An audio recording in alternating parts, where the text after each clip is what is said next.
तर उद्धव ठाकरेंनी आता भाजपचे नेते नितीन गडकरींना मवियाकडनं लढण्याची ऑफर दिली आहे। नितीन गडकरींनी भाजप सोडून मवियाकडनं लढावं, आम्ही त्यांना निवडून आणू असं विधान उद्धव ठाकरेंनी केलं होतं।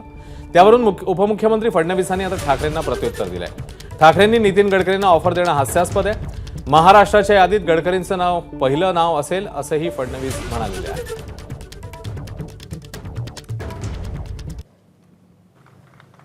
अहो नितीनजी सोडून द्या भाजपा, राहा उभे, आम्ही महाविकास आघाडीकडनं तुम्हाला निवडून आणतो। दाखवा महाराष्ट्राचं पाणी, दाखवा महाराष्ट्राची धमक, दाखवा। महाराष्ट्र दिल्ली समोर कधी झुकला नाही ना, तो त्यावेळेला आग्र्यामध्ये औरंगजेबासमोर कधी झुकले नव्हते छत्रपती शिवाजी महाराज, तर यांच्यासमोर झुकणार। आज मी नितीन गडकरींना जाहीर सांगतोय, द्या राजीनामा द्या, आम्ही तुम्हाला महाविकास आघाडीकडनं निवडून आणतो। दाखवा महाराष्ट्राचं पाणी।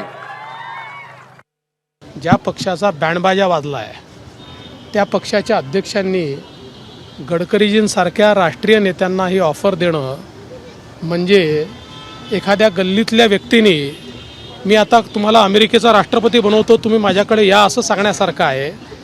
महायुतीचा निर्णय करून महाराष्ट्राच्या जागांवर जेव्हा चर्चा होईल त्यावेळेस सगळ्यात पहिल्यांदा नितीनजींचं नाव येईल। त्यामुळे मला असं वाटतं की हे जे काही या ठिकाणी स्वतःला मोठं दाखवण्याचा प्रयत्न उद्धवजी जे करतायत त्यांचं हसं होत आहे। एबीपी माझा, उघडा डोळे बघा नीट।